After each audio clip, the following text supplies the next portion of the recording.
আইপিএলের মাঝপথেই দেশে ফিরে গিয়েছেন ইংল্যান্ডের ক্রিকেটাররা। নাইট রাইডার্স যেমন পাচ্ছে না ফিল শটের মতো বিধ্বংসী ব্যাটসম্যানকে, তেমনই প্লে অফের জন্য অন্য টিম রাজস্থান রয়্যালসেও ছিল না জস বাটলার। ইংল্যান্ড ক্রিকেটারদের এই সিদ্ধান্ত নিয়ে এবার মুখ খুললেন আইপিএলের চেয়ারম্যান অরুণ ধুমাল। 22 মে থেকে পাকিস্তান ইংল্যান্ড টি-20 সিরিজ শুরু হয়ে গেছে।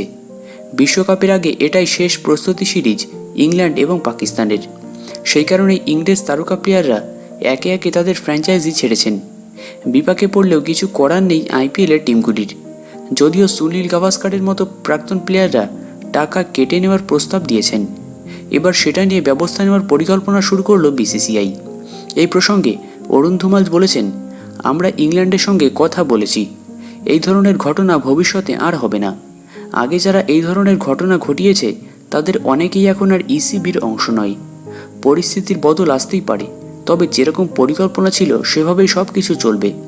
তবে শুধু ইংল্যান্ড তারকারাই নন, আইপিএল ছেড়ে বাংলাদেশে ফিরে গিয়েছেন মুস্তাফিজুর রহমান।